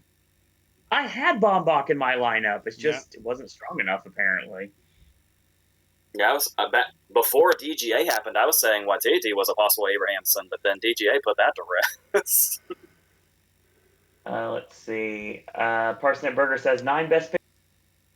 4 of the 9 did not get nomination for director too. Just because Greta is a woman does not automatically mean she needs a nomination. Sadly, in the woke culture that we live in 2020, that is no longer an excuse in most people's eyes. I certainly understand with you. We shouldn't be like saying we have to have one nomination just for a woman. But in my humble opinion, I think quite a lot of Scorsese's directing was not directing and just letting them do whatever the shit they want. That's not direction, that's ad-libbing. But once again, though, the direction comes in as far as, I mean, this is obviously a lot of Schoonmaker too, but it's like the two of them working together. Even if you do just let them sit there and do whatever, you got to decide what goes in the movie and what doesn't. And like I said, that choice to keep Pacino fucking up his line turned that scene into my favorite scene in the movie. Well, one of my favorite scenes in the movie. But yeah, that's just one example in a 3.5 hour movie, though. Let's see. Josephine talking about Harriet got an A+ cinema score. Wayne. Yeah. Let's see. Parsnip Burger said. Christopher said you love Face Off. Brian says for best picture I had Ford versus Ferrari, which gets Mangold another nomination. I give a high 5 for best picture with Rocketman as backup. Parsnip says to Christopher, I can't forget all the Razzie Sandler won, and his comedy was never even good. He relied on speech impediments for most of his humor.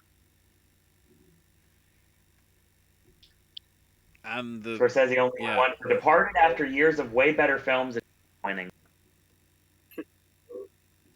Yeah, well, in fairness, I'd like to see Infernal Affairs actually winning the Oscar that year. But, you know, it came out 16 years before. Is it just me, or is Parsnip Burger turning into Gerard Butler right now?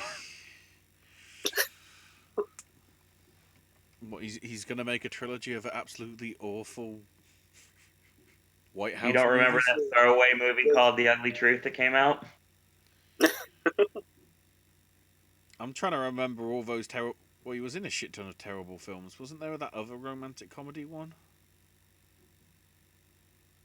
There's a few. Bounty Hunter? Was it Bounty Hunter? There was that, and there was that one where he was like the fucking soccer player. Oh my god. Sandler needs to work with Tarantino, says Goodfella Tim. Yeah, it almost happened. Yeah, it did. That'd They been like great. know each other. It needs to happen. If there were 10, what would be the 10th spot? Bry Guy says it'd be two popes. At this, I hate to say it, but at this rate, probably. Yeah. Because that's the thing is, I mean, the movie's like really heavily edited, but I mean, the two actors and the script, that's pretty much the entire movie. I'm trying to look.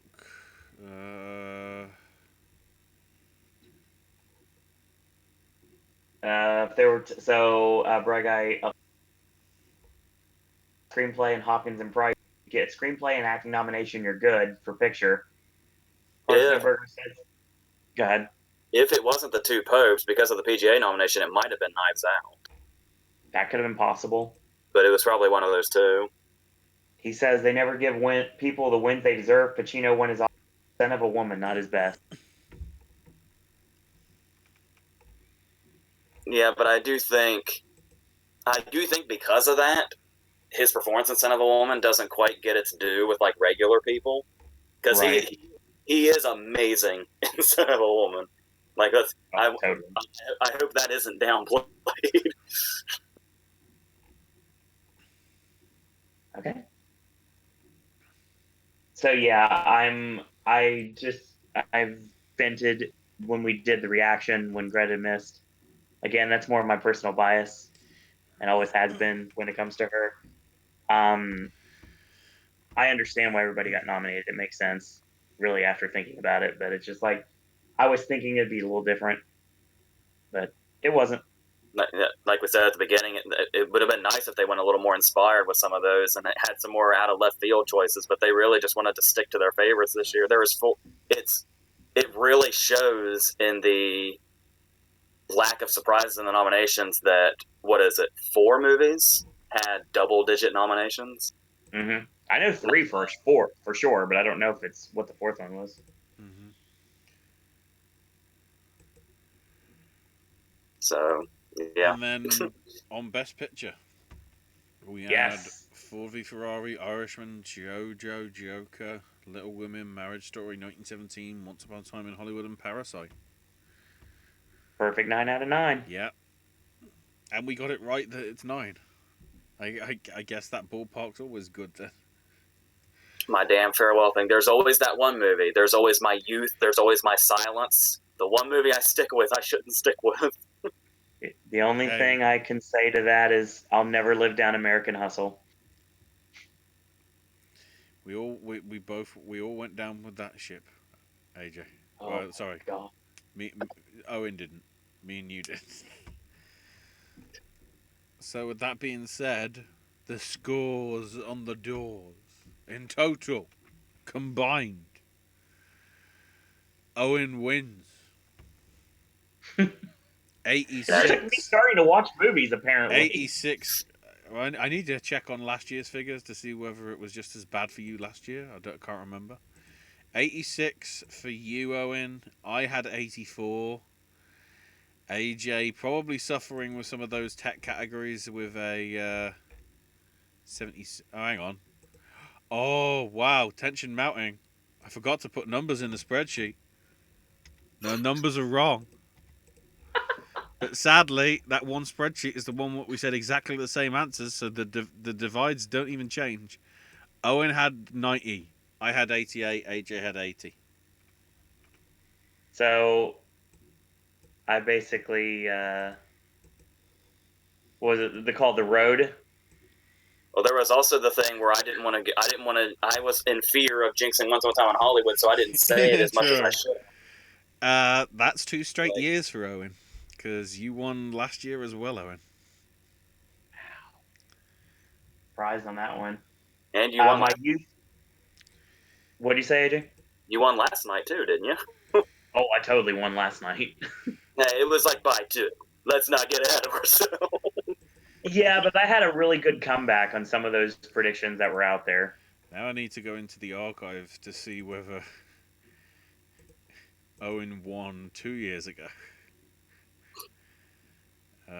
Christopher says, "My youth, my silence, my farewell." It sounds like it's a memoir of AJ.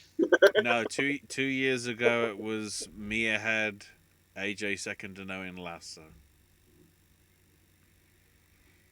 Moving to Florida has really helped for me winning these contests. Yeah, so I need to stop committing to movies with profound one-word titles. Josephine says, I told you guys JoJo was going to get a lot. Don't forget what I've been saying about the inclusion factor. We've all been hopeful for JoJo. Yeah, this was a big ass comeback. Oh, for sure. DGA says that right there. And we're also kind of underlying the Johansson nom showing how much they love Jojo Rabbit. Awesome for that. I'm happy with that greatly. In terms of the multiple stuff, Joker leads the way with 11. Irishman 1917 and Once Upon a Time in Hollywood all have 10. And then we got a big gap to 6 each for JoJo, Little Women, Marriage Story, and Parasite. 4 for Ford v Ferrari. 3 for Star Wars, Two Popes, and Bombshell.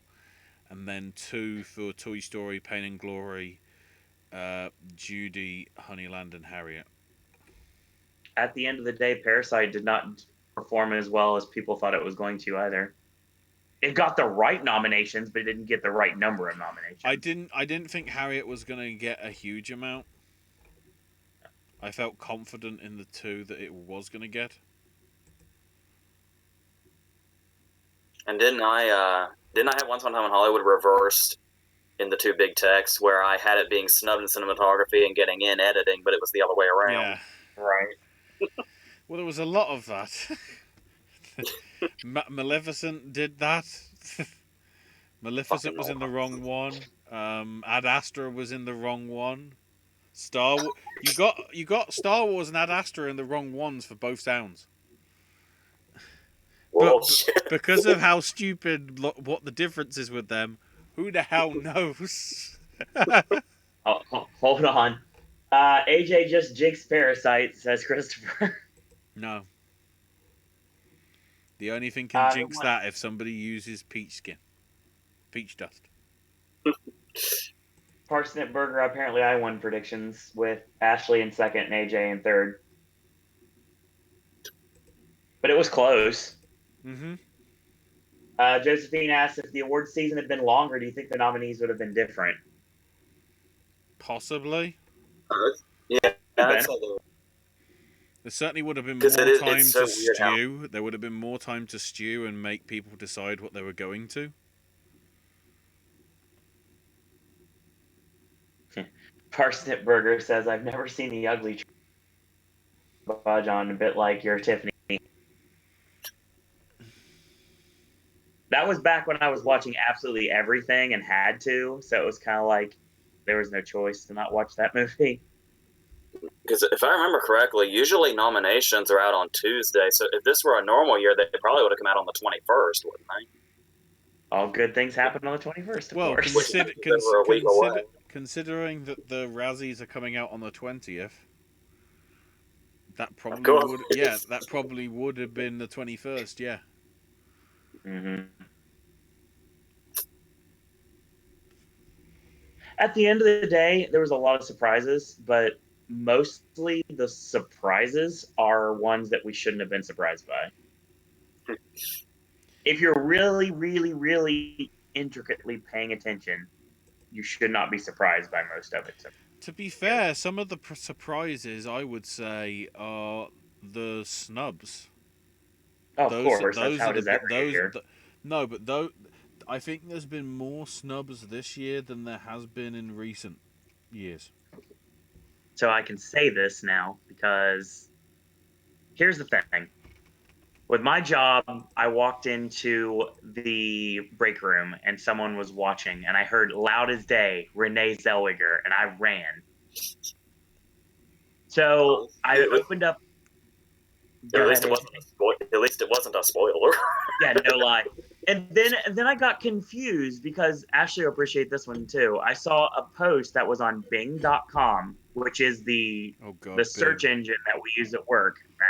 Someone had a brilliant idea to do that. How the hell did you end up on Bing? That's just the search engine that comes up. Anyway, it was a picture of Joaquin going down the stairs, and then a picture of Jennifer Lopez. And I put my hand over it. It's like, ah. And then I was thinking all day that Lopez was going to get in. And then I looked and saw the beginning of the title, and it simply said biggest Oscar. And I'm like, I'm going to see snubs? And then I looked at Joaquin. I was like, Joaquin's not getting a snub. That's not happening. But Lopez, that's going to happen. And sure enough, exactly what happened. If Portrait of a Lady on Fire were France's submission, do you think any actresses would have gotten in? No. Keep in mind, Portrait of a Lady on Fire was still submitted, I think, as a film that came out in 2019 that could have been considered. Wow. I think in very rare cases we have seen actors or supporting get in for films that came out but weren't chosen as being their submission for foreign. But because obviously it came out that year, it still counts. Yeah, because I would think the argument would be it being submitted would have given it more visibility, but it was nominated like every other place, so the visibility was there. Yeah. Right. So that's kind of hard to say. And I can honestly say I've seen the trailer now because it was on Parasite when I watched it on Friday. It's also weird. AJ, you'll appreciate this. It looks like something we definitely would be watching in Athens. It does say a lot that BAFTA didn't even acknowledge Les Mis. I don't know whether it's come out here. Possible. I should probably check on my release schedule to see if it's there. I think that might be our show. Probably. Less than 2 hours of Oscar nomination talk.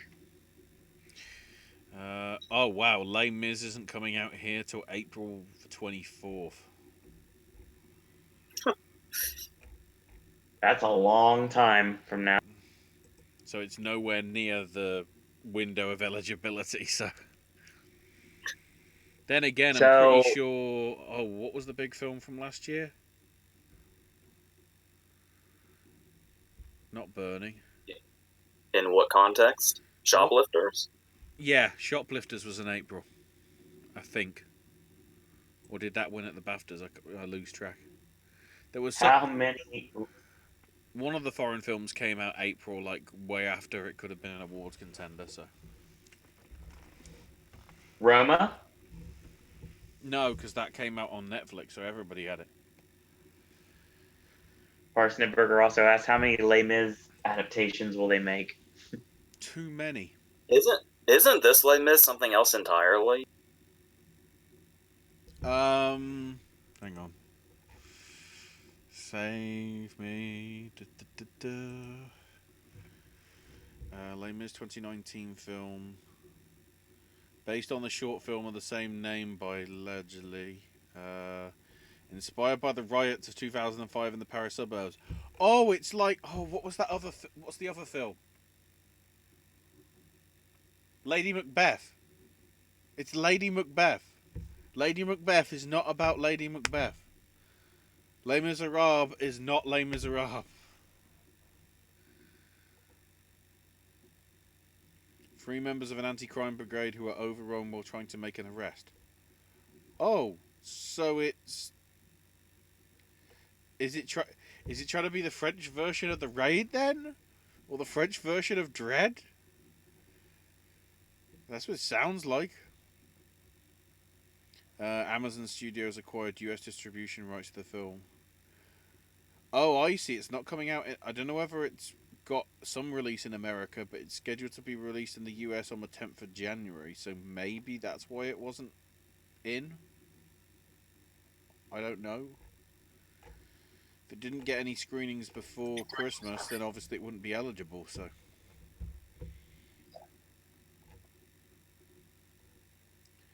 Maybe that was the factor.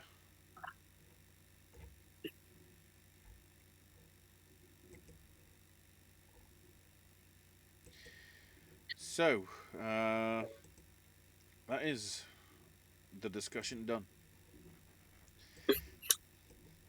Probably. Uh-oh. What the shit? Everything's freezing up. Tension mounting.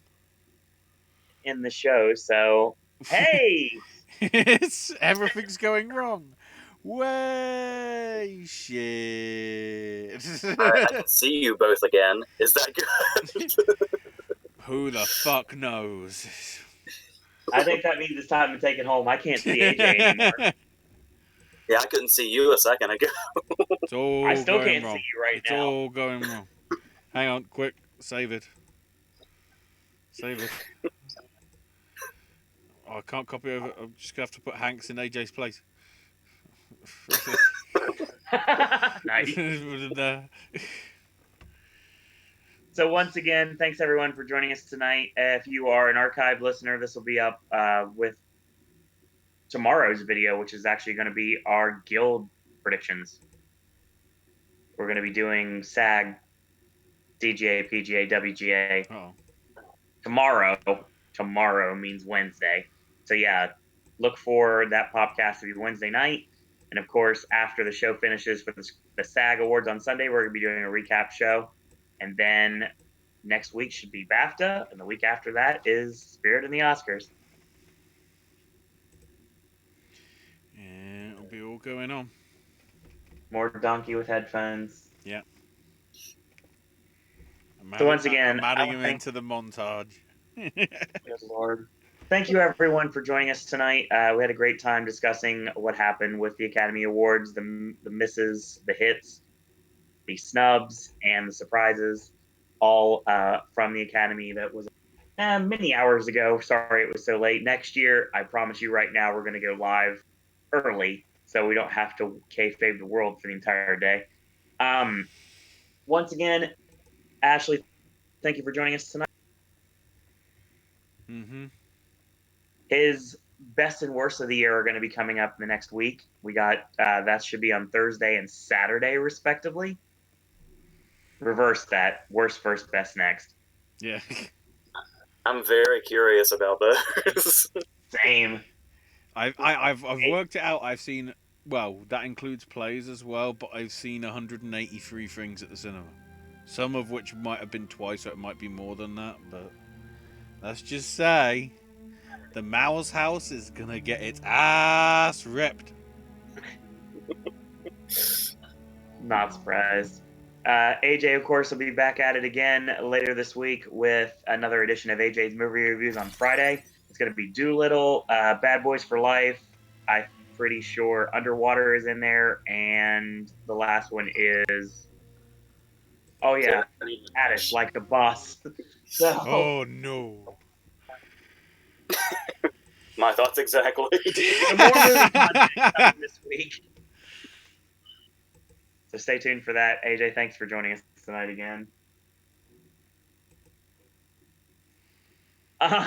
So,